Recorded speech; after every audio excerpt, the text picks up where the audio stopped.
What is going on, guys? My name is Leon Master. Welcome back to another Overwatch League news video. And today, guys, we have so much stuff to go over. A lot of signings has already happened with the Dallas Fuel. Surprising stuff with the Philadelphia Fusion, with 9K being their new head coach.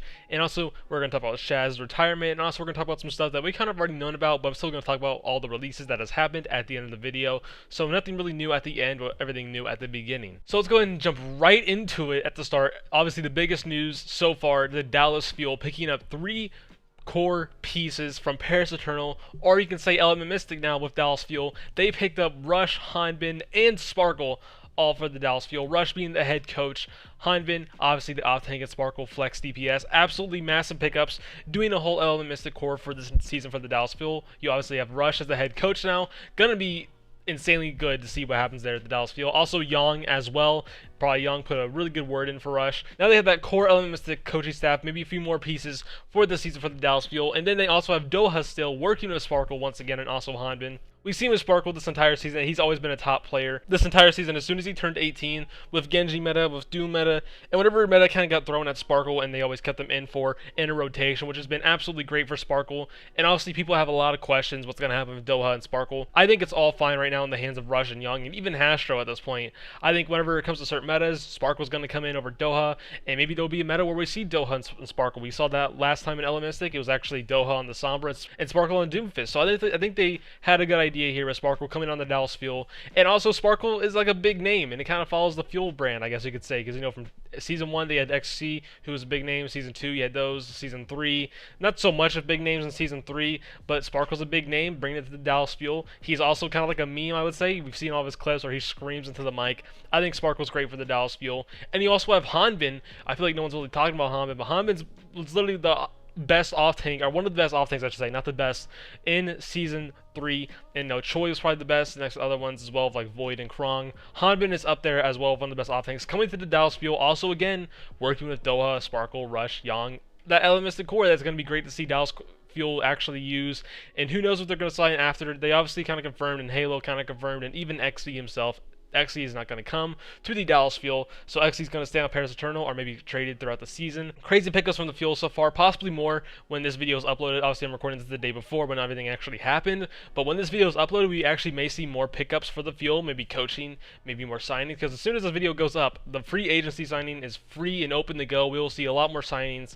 It's going to be crazy. It's going to happen, and we're already starting off of huge signings at the Dallas Fuel, and we're going to talk about some more with the Philadelphia Fusion and the Paris Eternal with the releases. So let's talk about the one thing I was very surprised about with the Philadelphia Fusion. They actually signed 9K as the head coach. I didn't really expect this one, honestly, because as soon as they got rid of KDG, I thought they were looking for more of a better coach to actually win. They got 9K, and I don't think, honestly, I don't think 9K is that coach. I don't know if that's a hot take or not. I feel like some people actually agree with me online. I've seen, you know, 9K, he's worked with San Francisco Shock, he's worked with Paris Eternal now. He has, you know, a great reputation of being one of the better coaches in the league. Now, when it comes to him being a head coach, I'm kind of worried at the same time with this, because I think Ninek would do a fantastic job on the Philadelphia Fusion, trying out head coaching for the first time, and maybe with new assistant coaches throughout this offseason, and also the players he'll finally get to work with on the Philadelphia Fusion. I think this will be a good experience for Philadelphia Fusion, but I would also be kind of a little bit worried if this doesn't really work out well. I feel like if 9K was going to try out a head coach for the first time, it's probably be on a lower tier team, maybe like the Toronto Defiance. But hey, 9K, very confident. Philadelphia Fusion, very confident in 9K's ability to be a head coach this year, and I hope he does good, but I'm very up and down if this is going to work or not. I think, you know, it's time to change. Maybe it's good for 9K to come in instead of KDG, but we'll see how this goes on. I'm not 100% sold on this just yet, unless they sign more assistant coaches, maybe from Paris. Like, there's only one left, which is Aid, and maybe he'll sign players that is going to blow us out of the water with Philadelphia Fusion coming up the next season. Now let's talk about the Paris Eternal. Obviously, coaches are basically gone now, and here's both the tweets I want to show. Obviously, Aid is looking for other opportunities, and Levi's actually retiring for the military service. So that's the whole thing, Paris Eternal coaching staff. But you see, I have the thing on the right for you, and I really just want to go over that second thread, or second paragraph, I should say. And if you look at it closely, it says that we can be good together. Although I wanted to show you more. Saying goodbye come naturally because Overwatch 2 is the sport.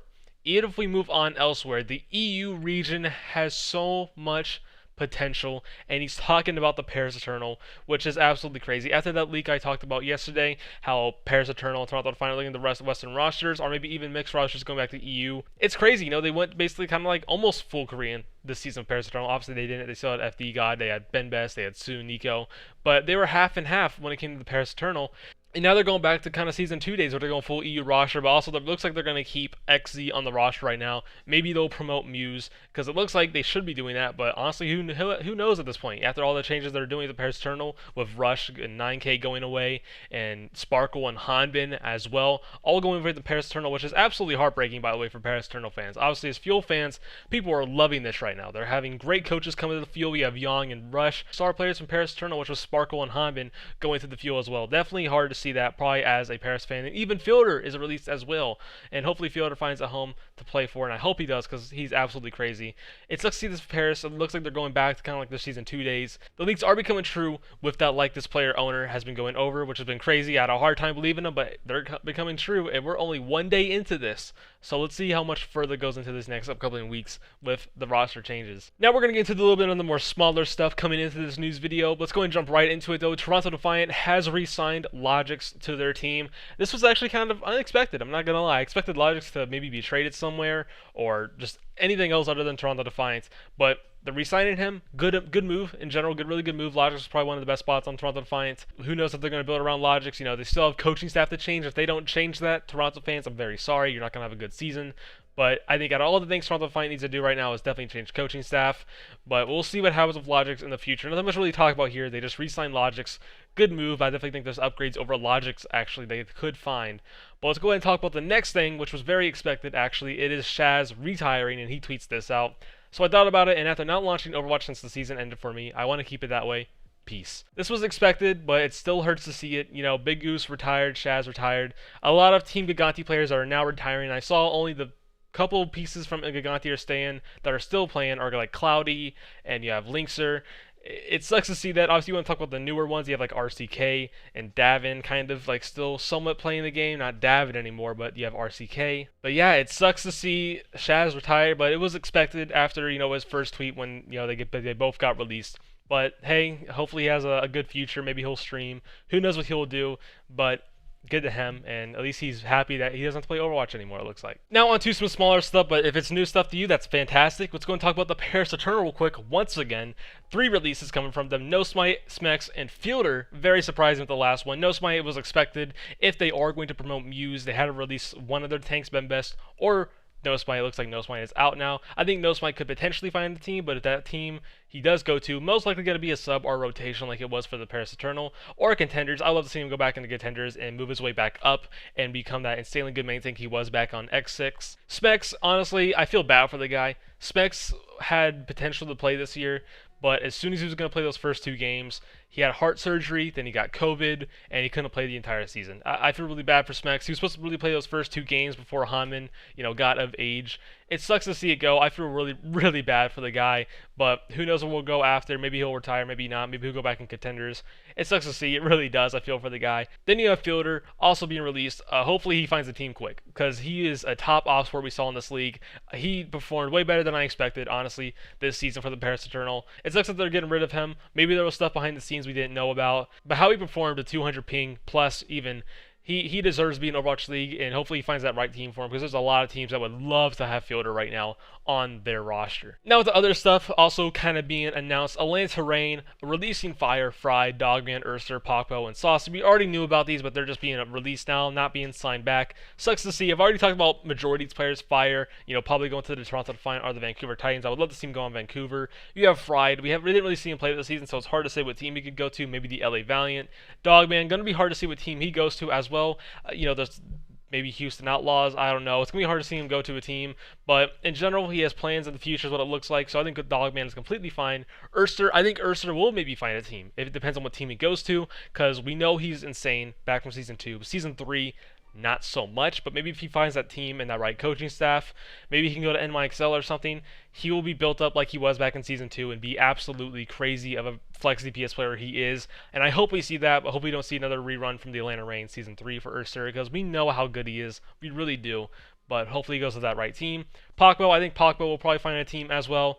There's a lot of teams that Pogba could easily go to. I talked about him as well previously whenever he did an LFT post. So I think Pogba will definitely find a team. Obviously depends on what he goes to and how he will dominate. Saucy, I don't see Saucy going to a different team. He's a hit scan player, and then all of a sudden he switched to projectile when he got to the Overwatch League. I don't understand. I feel like that was more of a Atlanta problem, probably behind the scenes. I think he'll go back in contenders or maybe even retire, honestly. But I think Saucy has potential to be in the Overwatch League, maybe on a team like the Vancouver Titans. If he wants to play flex DPS, go play for Vancouver Titans. They definitely need one at least. I feel like he's actually good enough to play flex DPS on that team and play beside Dalton right now. So either way, Saucy has a chance to be back in the Overwatch League. I definitely think he needs to work on that, flex a little bit more on the Genji, the Junkrat. A lot of projectile heroes for him to work on right now, but he's really known for hit scan. And obviously the one everyone's been waiting for, Washington Justice has released Roar.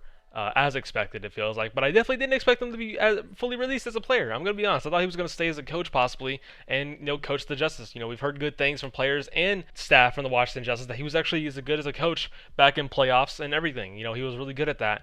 But he didn't really play as much. I feel like he didn't really work hard enough at what it looked like to be on a team. He didn't really do anything outside of scrims, and that was really it, is what we all got from, information from other people that works in the Overwatch League or really close to Roar. It sucks to see him, go, because I think he had a lot of potential this season, and even in LA Gladiator Season 2. But who knows what's next for Roar? Maybe coaching. I feel like that's the point here. He did LFD post as a player or a coach. I definitely think he'll find a team as a coach, though, from what we've seen from the playoffs of the Washington Justice. Anyways, guys, that's it for all the news I have for you. But hey, guys, we're running right into free agency season. We're going to see a lot of rosters change, be completely different this next season. It's going to be crazy. We still have Violet as a free agent right now. We still have Moth as a free agent. They'll most likely get re-signed, but who knows? Maybe we'll see Violet go into Dallas Field. We'll see Moth go to the Houston Outlaws. There's a lot of opportunities here for some massive change-ups for these next upcoming teams. Some teams are going to be on budgets, some teams are not. So we'll definitely see what's going to happen. What's your guys' thoughts on the Dallas Fuel signings? What's your guys' thoughts on 9K being on the Philadelphia Fusions? Lots of stuff to talk about. It's going to be crazy these next upcoming days, and I hope you guys enjoyed. And don't forget to subscribe if you guys want to stay in tune with all that Overwatch League news as well, because we're going to talk about it almost every day. And if nothing happens on that certain day, there's going to maybe be a tier list, because I still have like 4 tier lists left from my stream to upload, and we're just getting news after news. So don't forget to join my Discord down below, and don't forget to follow my Twitter and my Twitch, and don't forget to hit that bell, and don't forget to leave a like, comment, and subscribe down below, and I'll see you guys on the next one.